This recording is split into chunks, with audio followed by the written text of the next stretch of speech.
Hey guys, welcome back. I'm making this video today a little bit late because I wasn't able to do it during either of my daughter's naps. And I know yesterday I talked about how I really just wanted to quit and um, I did not want to do this video right now. I just wanted to take a shower and go to bed and watch videos on my phone. But it's crazy. I prayed really deeply to God and was just like, please help me stay on this path that you're guiding me down. Even though I don't see any changes right now, I know that you're guiding me to something bigger than, what I see. You see the bigger picture, God sees the bigger picture. And he just flooded me with multiple videos on the internet, on YouTube, and just articles and videos and just, multiple things, answering my prayers, asking him to help me, stay on this path with him. And it's just so crazy. It's just wild. It's still just, you know, is so surreal when I ask God to help me in that way, and he just comes through. And it's still just what?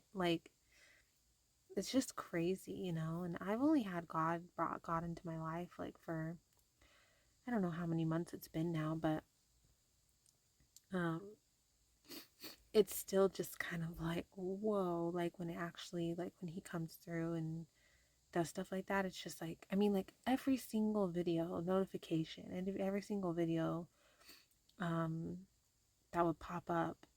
Obviously not all of them, because I like watching cooking videos and baking videos and stuff like that, but um I'm talking about the ones that were messages from God, it was clearly from him. They were to a T exactly what I needed to hear, and it's just crazy. So, I don't know. I'm just, like I said yesterday, if there's anyone watching my videos and there's a part of you that's wanting to give up or feeling like quitting or even taking a break from God in the Bible, don't.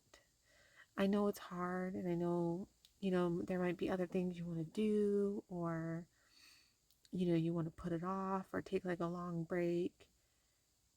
Just don't. Persevere. Keep chugging along. Keep going. It's late right now. I'm tired. I'd rather go to bed.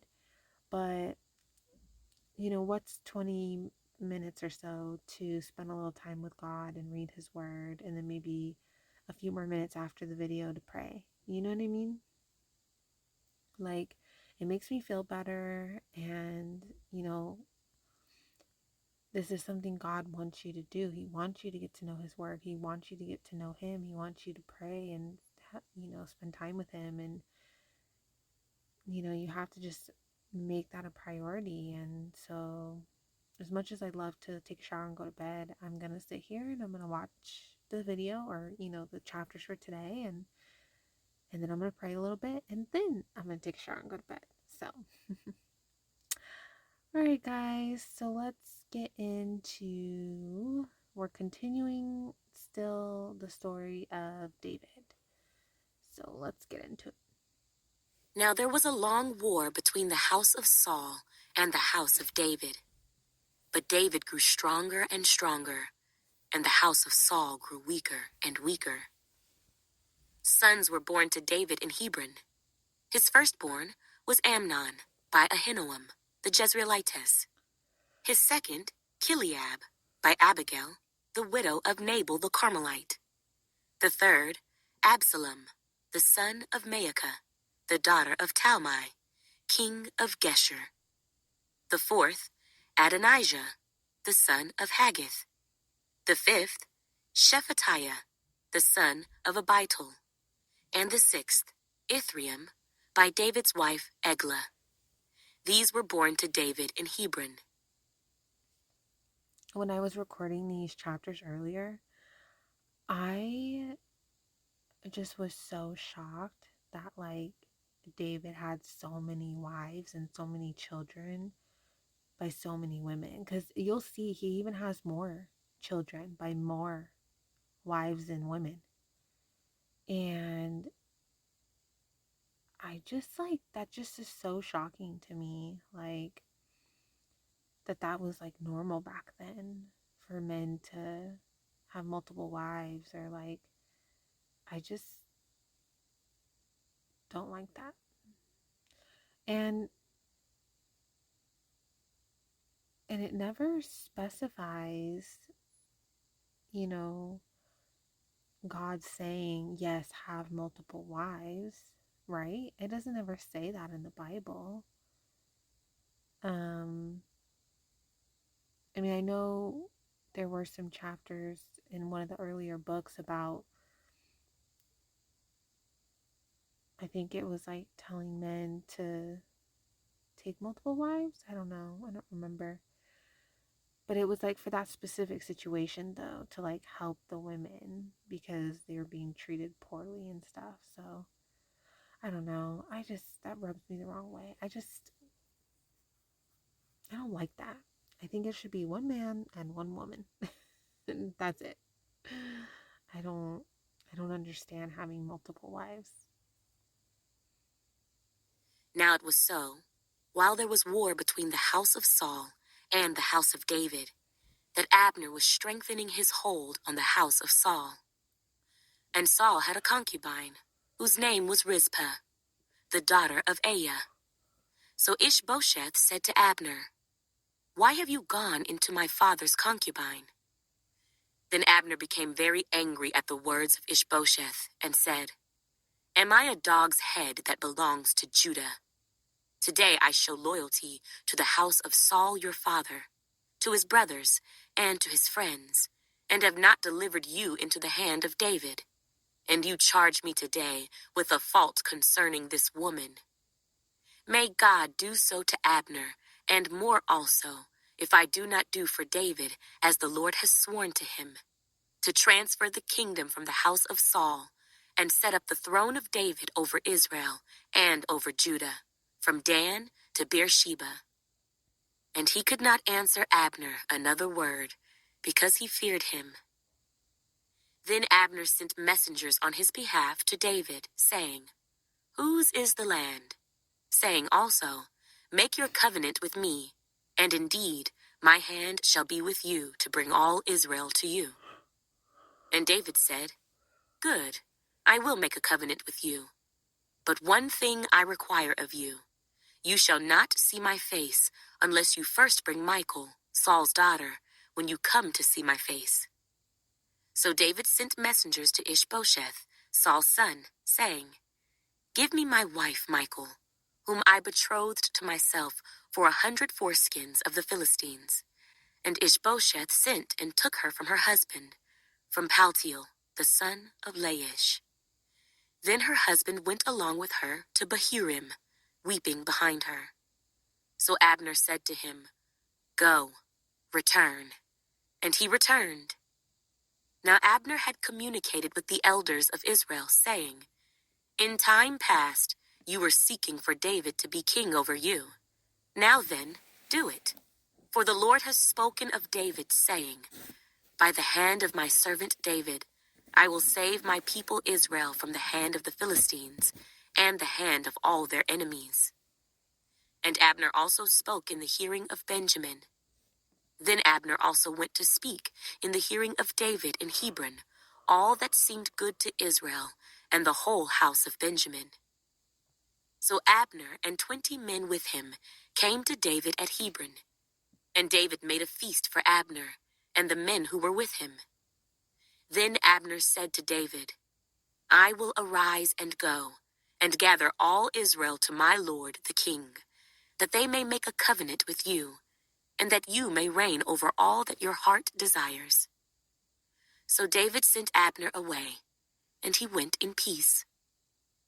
At that moment, the servants of David and Joab came from a raid and brought much spoil with them. But Abner was not with David in Hebron, for he had sent him away, and he had gone in peace. When Joab and all the troops that were with him had come, they told Joab, saying, Abner the son of Ner came to the king, and he sent him away, and he has gone in peace. Then Joab came to the king and said, What have you done? Look, Abner came to you. Why is it that you sent him away, and he has already gone? Surely you realize that Abner, the son of Ner, came to deceive you, to know your going out and your coming in, and to know all that you are doing. And when Joab had gone from David's presence, he sent messengers after Abner, who brought him back from the well of Sirah. But David did not know it. Now when Abner had returned to Hebron, Joab took him aside in the gate to speak with him privately, and there stabbed him in the stomach, so that he died for the blood of Asahel his brother. Afterward, when David heard it, he said, My kingdom and I are guiltless before the Lord forever of the blood of Abner the son of Ner. Let it rest on the head of Joab and on all his father's house. And let there never fail to be in the house of Joab one who has a discharge or is a leper, who leans on a staff or falls by the sword, or who lacks bread. So Joab and Abishai, his brother, killed Abner, because he had killed their brother Asahel at Gibeon in the battle. Then David said to Joab and to all the people who were with him, Tear your clothes, gird yourselves with sackcloth, and mourn for Abner. And King David followed the coffin. So they buried Abner in Hebron, and the king lifted up his voice and wept at the grave of Abner, and all the people wept.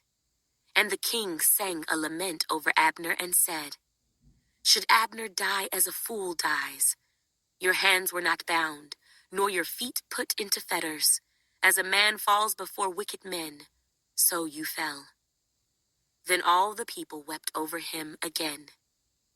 And when all the people came to persuade David to eat food while it was still day, David took an oath, saying, God do so to me, and more also, if I taste bread or anything else till the sun goes down. Now all the people took note of it, and it pleased them, since whatever the king did pleased all the people. For all the people and all Israel understood that day that it had not been the king's intent to kill Abner, the son of Ner. Then the king said to his servants, Do you not know that a prince and a great man has fallen this day in Israel? And I am weak today, though anointed king. And these men, the sons of Zeruiah, are too harsh for me. The Lord shall repay the evildoer according to his wickedness.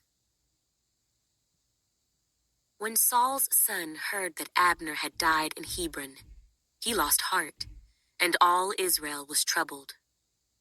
Now Saul's son had 2 men who were captains of troops. The name of one was Baanah, and the name of the other Rechab, the sons of Rimmon the Beerothite, of the children of Benjamin. For Beeroth also was part of Benjamin, because the Beerothites fled to Gittaim and have been sojourners there until this day. Jonathan, Saul's son, had a son who was lame in his feet. He was 5 years old when the news about Saul and Jonathan came from Jezreel, and his nurse took him up and fled. And it happened, as she made haste to flee, that he fell and became lame. His name was Mephibosheth. Then the sons of Rimmon the Beerothite, Rechab and Baanah, set out and came at about the heat of the day to the house of Ishbosheth, who was lying on his bed at noon. And they came there, all the way into the house, as though to get wheat, and they stabbed him in the stomach. Then Rechab and Baanah his brother escaped. For when they came into the house, he was lying on his bed in his bedroom. Then they struck him and killed him, beheaded him and took his head, and were all night escaping through the plain. And they brought the head of Ishbosheth to David at Hebron, and said to the king, Here is the head of Ishbosheth, the son of Saul your enemy, who sought your life. And the Lord has avenged my lord, the king this day, of Saul and his descendants. But David answered Rechab and Baanah his brother, the sons of Rimmon, the Beerothite, and said to them, As the Lord lives, who has redeemed my life from all adversity, when someone told me, saying, Look, Saul is dead, thinking to have brought good news, I arrested him and had him executed in Ziklag, the one who thought I would give him a reward for his news. How much more, when wicked men have killed a righteous person in his own house on his bed? Therefore, shall I not now require his blood at your hand and remove you from the earth? So David commanded his young men, and they executed them, cut off their hands and feet, and hanged them by the pool in Hebron. But they took the head of Ishbosheth and buried it in the tomb of Abner in Hebron. Then all the tribes of Israel came to David at Hebron. I have to say, like, some really barbaric stuff. Just, like chopping off heads and taking heads and all the people. And I know King David is like, you know, God chose him and brought him up and everything to rule over everyone, but he has a lot of blood on his hands too. He's killed a lot of people. And I know that sometimes it's been at the request of God, but it's like, I don't understand that. Like, I don't know. And spoke, saying, Indeed, we are your bone and your flesh. Also, in time past, when Saul was king over us, you were the one who led Israel out and brought them in. And the Lord said to you, You shall shepherd my people Israel, and be ruler over Israel. Therefore, all the elders of Israel came to the king at Hebron, and King David made a covenant with them at Hebron before the Lord. And they anointed David king over Israel. David was 30 years old when he began to reign, and he reigned 40 years. In Hebron, he reigned over Judah 7 years and 6 months, and in Jerusalem he reigned 33 years over all Israel and Judah. And the king and his men went to Jerusalem against the Jebusites, the inhabitants of the land, who spoke to David, saying, You shall not come in here, but the blind and the lame will repel you, thinking, David cannot come in here. Nevertheless, David took the stronghold of Zion, that is, the city of David. Now David said on that day, Whoever climbs up by way of the water shaft and defeats the Jebusites, the lame and the blind, who are hated by David's soul, he shall be chief and captain. Therefore they say, The blind and the lame shall not come into the house. Then David dwelt in the stronghold, and called it the city of David. And David built all around from the Millo and inward. So David went on and became great, and the Lord God of hosts was with him. Then Hiram, king of Tyre, sent messengers to David, and cedar trees, and carpenters, and masons. And they built David a house. So David knew that the Lord had established him as king over Israel, and that he had exalted his kingdom for the sake of his people Israel. And David took more concubines and wives from Jerusalem, after he had come from Hebron. Also more sons and daughters were born to David. Now these are the names of those who were born to him in Jerusalem: Shammua, Shobab, Nathan, Solomon, Ibhar, Elishua, Nephig, Japhiah, Elishama, Eliada, and Eliphalet. Now when the Philistines heard that they had anointed David king over Israel, all the Philistines went up to search for David. And David heard of it and went down to the stronghold. The Philistines also went and deployed themselves in the valley of Rephaim. So David inquired of the Lord, saying, "Shall I go up against the Philistines? Will you deliver them into my hand?" And the Lord said to David, "Go up, for I will doubtless deliver the Philistines into your hand." So David went to Baal Perazim, and David defeated them there.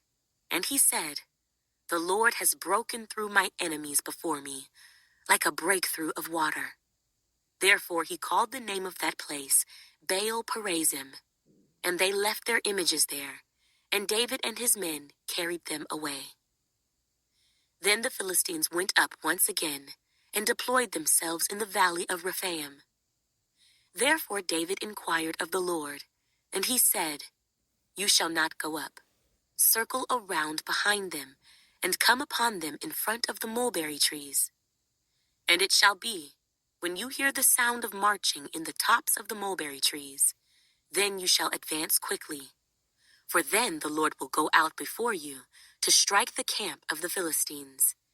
And David did so, as the Lord commanded him, and he drove back the Philistines from Geba, as far as Gezer. Again David gathered all the choice men of Israel, 30,000. And David arose and went with all the people who were with him from Baale, Judah, to bring up from there the ark of God, whose name is called by the name, the Lord of hosts, who dwells between the cherubim. So they set the ark of God on a new cart, and brought it out of the house of Abinadab, which was on the hill. And Uzzah and Ahio, the sons of Abinadab, drove the new cart. And they brought it out of the house of Abinadab, which was on the hill, accompanying the ark of God, and Ahio went before the ark. Then David and all the house of Israel played music before the Lord on all kinds of instruments of fir wood, on harps, on stringed instruments, on tambourines, on sistrums, and on cymbals. And when they came to Nachon's threshing floor, Uzzah put out his hand to the ark of God and took hold of it, for the oxen stumbled. Then the anger of the Lord was aroused against Uzzah, and God struck him there for his error, and he died there by the ark of God. And David became angry because of the Lord's outbreak against Uzzah, and he called the name of the place Perez Uzzah to this day. David was afraid of the Lord that day, and he said, "How can the ark of the Lord come to me?" So David would not move the ark of the Lord with him into the city of David. But David took it aside into the house of Obed-Edom, the Gittite. The ark of the Lord remained in the house of Obed-Edom the Gittite 3 months. And the Lord blessed Obed-Edom and all his household. I do have to say it is nice seeing though that like David got upset with God about him killing Uzzah for like something that wasn't even, I mean, it sounds like it was just an accident, like the oxen stumbled and so he was just, trying to help the ark of the God or ark of God or whatever. I don't know. I've just been a little like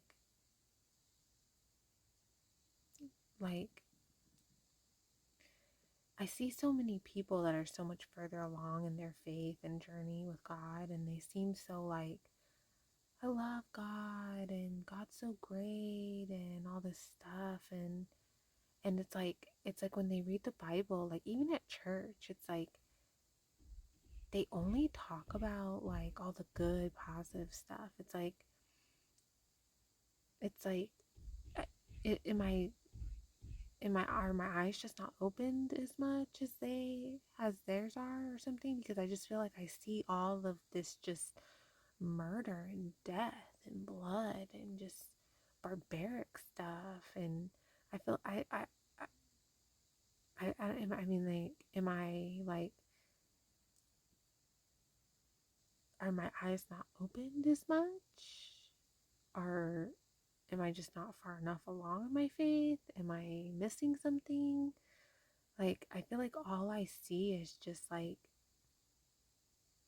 And I'm not saying all the time because there's been some days occasionally where I'll be reading chapters of the Bible and I feel like more positive and more like I see the messages that God's trying to say in like a good light, you know?